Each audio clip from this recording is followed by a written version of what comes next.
ಇನ್ನ ಅವರು ಶೆಟ್ರ್ ಹೇಳಿದ್ರು ಹಾರಿಬಲ್ 24 ಅಂದ್ರೆ ಏನದು ವರ್ಷನ ವಯಸ್ಸ ಅಂತ.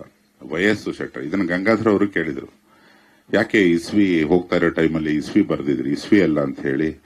ಕೊನೆ ಘಳಿಗೆಯಲ್ಲಿ ನಮ್ಮ ನಿಲಯದ ಗೆಳೆಯ ಗಡ್ಡ ವಿಜಯ್ ಅವರಿಗೆ ಏಜ್ ಅಂತ ಹಾಕಿ ಅಲ್ಲಿ ಕನ್ಫ್ಯೂಷನ್ನೇ ಬೇಡ ಅಂತ ಹೇಳಿ ಏಜ್ ಅಂತ ಕೂಡ ಹಾಕ್ಸಿದೀವಿ.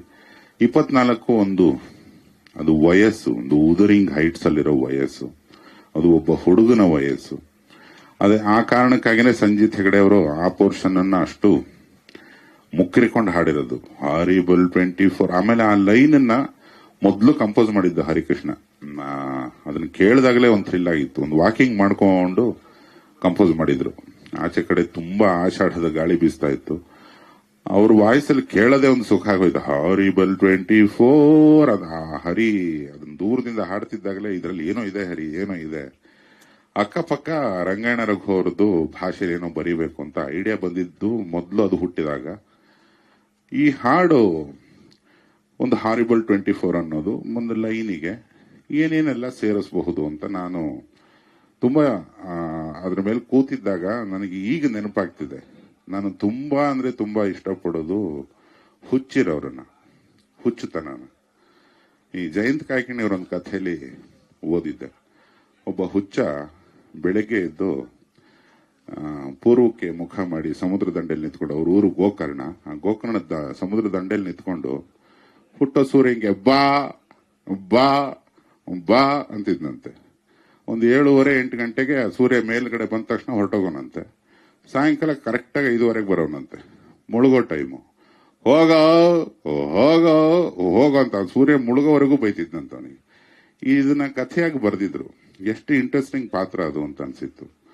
ಆಮೇಲೆ ನನಗೊಬ್ಬ ನನ್ನ ಮನೆ ಪಕ್ಕದ ಹುಚ್ಚ ಬೆಳಗ್ಗೆ ಶೂಟಿಂಗ್ಗಳೆಲ್ಲ ಇದ್ದಾಗ 5:15 ಒಂದು ಬೇಕರಿನ ಎಬ್ಬಿಸ್ಬಿಟ್ಟು ಟೀ ಮಾಡಿಸ್ಕೊಂಡು ಕುಡಿದು ಬರೋದು ಅಭ್ಯಾಸ. ಟವೆಲ್ಲು ಬನಿಯನ್ನೆಲ್ಲ ಹೋಗ್ಬಿಡ್ತಾ ಇದ್ದೆ. ಆ ಬೇಕರಿಯಿಂದ ಮನೆಗೆ ಬರೋವರೆಗೂ ಮೈಕೈ ಎಲ್ಲ ಮೊಸರು ಪಾಕೆಟ್ ಕಟ್ಕೊಂಡಿರೋನು.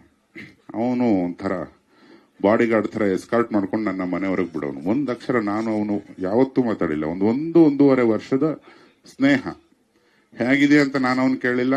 ಅವನಿಗೆ ನಾನೇ ಯಾರು ನನಗೆ ಹುಚ್ಚ ಅಂತಿದ್ರು ನನ್ನ ಊರಲ್ಲಿ. ಅದು ನೆನಪಾಯ್ತು. ಅದಕ್ಕೆ ಕಾರಣ ಇದ್ರಲ್ಲಿ ಬರೋ ತುರ್ರು ವೈ ಅನ್ನೋ ಪದ ನನ್ನ ಊರಿನ ಅಲೀಮಾ ಅನ್ನೋ ಹುಚ್ಚ ಕೊಟ್ಟಿದ್ದು. ಆ ಹುಚ್ಚ ಯಾವಾಗಲೂ ಬೀದಿಲಿ ಹೋಗ್ತಾ ಇದ್ದಾಗ ನಾವೆಲ್ಲ ಮಕ್ಕಳು ಹಿಂದೆ ಹೋಗ್ತಾ ಇದ್ವಿ. ಅದು ಎಂಥ ನಿಸ್ಪೃಹವಾದಂಥ ಲೋಕಪ್ರೀತಿ ಇದ್ರೇನೆ ಒಬ್ಬ ಮನುಷ್ಯ ಲೋಕದ ಜೊತೆ ಡಿಟ್ಯಾಚ್ ಆಗೋದು. ಒಂದು ಹುಚ್ಚು ಸುಮ್ಮನೆ ಬರೋದಿಲ್ಲ. ಅವನು ಹೇಳ್ತಾರೆ ಜಾಂಬಾಯ್ ಅನ್ಕೊಂಡು ಊರಲ್ಲಿ ಹೋಗೋನು. ಅವನು ಬಂದ ಅಂದ್ರೆ ಮಕ್ಕಳಿಗೆಲ್ಲ ಗೊತ್ತು ಅಲೀಮಾ ಬಂದ ಅಂತ. ನಾನು 2ನೇ ಕ್ಲಾಸ್ 3ನೇ ಕ್ಲಾಸ್ ಇದ್ದಾಗ ಅವನು ಇಡೀ ದಿವಸ ಸ್ಕೂಲ್ ಶುರು ಆಗಕ್ಕೆ ಮುಂಚೆ, ಸ್ಕೂಲ್ ಮುಗಿದ ಮೇಲೆ ಅವನ ಜೊತೆ ಕುತ್ಕೊಳ್ಳೋದು. ಮಕ್ಕಳೆಲ್ಲ ಕುತ್ಕೋತಿದ್ವಿ. ಅವನು ಇದು 2 ಪದ ಹೇಳ್ತಿದ್ದ, ಇನ್ನೊಂದು ಆಪ್ ಬ್ಯಾ ಅನ್ನೋನು. ಅದು ಯಾಕಂತಿದ್ದ ಗೊತ್ತಿಲ್ಲ. ಇಷ್ಟೇ ಅವನಿಗೆ ಬರ್ತಾ ಇದ್ದಿದ್ ಲ್ಯಾಂಗ್ವೇಜ್. ಅಥವಾ ಅವನಿಗೆ ತುಂಬಾ ಕನ್ನಡ, ಉರ್ದು ಏನೇನೋ ಕಲ್ತಿದ್ನ ಏನೋ. ಅವನ್ನೆಲ್ಲ ಬಿಟ್ಟು ಇಷ್ಟೇ ಪದಗಳನ್ನ ಹೇಳ್ತಿದ್ದ. ಬಟ್ ಅವ್ನು ಇಡೀ ದಿವಸ ಮಕ್ಕಳು ಅವನ ಜೊತೆಗಿರ್ತಾ ಇದ್ರು. ಯಾವತ್ತೂ ಅವನಿಗೆ ಏನೋ ಚಿಲ್ಲರೆ ಕಾಸು ಬಂದ್ರೆ ಐಸ್ ಕ್ಯಾಂಡಿ ಕೊಡಿಸೋನ್ ಮಕ್ಕಳಿಗೆ, ಅದಕ್ಕಿರ್ತಾ ಇದ್ವು. ಅವನ್ನ ನೋಡಿದ್ರೆ ಒಂದು ಖುಷಿ ಆಗೋದು. ಅವನ ಜೊತೆ ಸುತ್ತಿ ಸುತ್ತಿ ಸುತ್ತಿ ಊರಲ್ಲಿ ನನಗೂ ಒಂದು ಹೆಸರು ಬಿದ್ದಿತ್ತು. ಸ್ವಲ್ಪ ಭಟ್ರ ಮನೆ ಹುಡುಗ ಆಫ್ ಇದ್ದಾನೆ, ಲೂಸ್ ಇದ್ದಾನೆ ಅಂತ. ನನ್ಗೆ ಒಳಗೊಳಗೆ ಸಂತೋಷ ಆಗೋದು. ಯಾಕೆ ಅಂತ ಇವತ್ತಿಗೂ ಗೊತ್ತಿಲ್ಲ. ನನಗೆ ಯಾರನ್ನ ಸ್ವಲ್ಪ ಸರಿ ಇಲ್ಲ, ನೀವು ತಲೆ ಸರಿ ಇಲ್ಲ ನಿಮ್ದು, ನೋಡಿ ಚೆಕ್ ಮಾಡಿಸ್ಕೊಳ್ಳಿ ಅಂತ ಯಾರನ್ನ ಅಂದ್ರೆ ತುಂಬಾ ಖುಷಿ ಆಗುತ್ತೆ. ನಾವೆಲ್ಲ ಇಲ್ಲಿ ಏನ್ ಸೇರಿದೀವಿ ಅಥವಾ ನಾವ್ ಯಾರ್ಯಾರಿಗೆ ಕನೆಕ್ಟ್ ಆಗಿದ್ದೀವಿ, ನಮ್ಮೊಳಗಿನ ಹುಚ್ಚು ಇನ್ನೊಬ್ಬ ವ್ಯಕ್ತಿಯ ಹುಚ್ಚಿಗೆ ಕನೆಕ್ಟ್ ಆದ್ರೆ ಮಾತ್ರ ಅದು ಸ್ನೇಹ. ಇಲ್ಲಾಂದ್ರೆ ಮಿಕ್ಕಿದ್ದೆಲ್ಲ ನಾಟಕ. ಒಂದು ಪರಿಶುದ್ಧವಾದ ಹುಚ್ಚಿದ್ರೇನೆ ಕ್ರಿಯಾಶೀಲವಾಗಿ ಸಿನಿಮಾ ಮಾಡಕ್ಕಾಗೋದು, ಒಂದು ಕಲೆನ ಇಷ್ಟಪಡಕ್ಕಾಗೋದು. ಯಾಕಂದ್ರೆ ಪ್ರಪಂಚದಲ್ಲಿ ಸಹಸ್ರಾರು ಪ್ರೊಫೆಷನ್ಗಳಿದಾವೆ. ಈ ಎಂಟರ್ಟೈನ್ಮೆಂಟ್ ಅನ್ನೋ ಪ್ರೊಫೆಷನ್ಗೆ ಯಾಕೆ ಬರ್ತೀವಿ ಅಂದ್ರೆ ಒಳಗಡೆ ಒಂದು ಪ್ಯಾಷನ್, ಒಂದು ಹುಚ್ಚಿರ್ಬೇಕು. ಒಂದು ಸಿನಿಮಾ ಮಾಡಿ ನಾನು ಜನರನ್ನ ನಗಿಸ್ತೀನಿ, ಅಳಿಸ್ತೀನಿ, ಒಂದು ಹಾಡು ಕೇಳಿಸ್ತೀನಿ, ಹೊಡೆದಾಟ ತೆಗಿತೀನಿ, ಒಂದು ಕ್ಲೈಮ್ಯಾಕ್ಸು, ಕಣ್ಣೀರು, ನಗು ಎಲ್ಲ ಬರೆಸ್ತೀನಿ ಅನ್ನೋ ಒಂದು ಧಾರ್ಷ್ಟ್ಯ, ಒಂದು ಖುಷಿ, ಒಂದು ಹುಚ್ಚು ನಮ್ಮಲ್ಲಿ ಇದ್ರೇನೆ ಅದು ನೋಡುಗನಿಗೆ ಕನೆಕ್ಟ್ ಆಗೋದು ಅಂತ ನಾನು ತುಂಬಾ ಬಲವಾಗಿ ನಂಬಿರೋನು.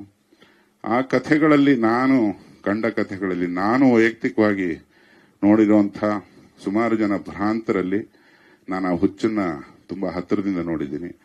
ಈ ಹಾಡನ್ನ ಅಷ್ಟೊಂದು ಲೋಕನ ತುಂಬಾ ಪ್ರೀತಿಸೋನೆ ಹುಚ್ಚ ನನಗೆ ಗೊತ್ತಿದ್ದಂಗೆ. ಯಾಕಂದ್ರೆ ಮಿಕ್ಕಿದೆಲ್ಲ ನಾಟಕ.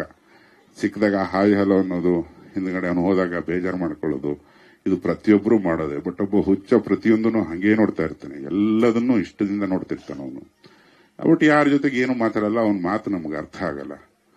ಸೊ ಯಾರ ತಲೆನ ರಿಪೇರಿ ಮಾಡಕ್ ಸಾಧ್ಯವೋ ಅವನನ್ನ ತಕೊಂಡೋಗಿ ಹುಚ್ಚಾಸ್ಪತ್ರೆಗೆ ಹಾಕಿರ್ತಾರೆ. ಯಾರು ಪ್ರಪಂಚ ತುಂಬಾ ಪ್ರೀತಿಸ್ತಿರ್ತಾರೋ ಅವ್ರು ಹೊರಗಡೆನೆ ಇರ್ತಾರೆ ಅನ್ನೋ ತರದ್ದೊಂದು ಗಾದೆ ಕೇಳಿದೆ.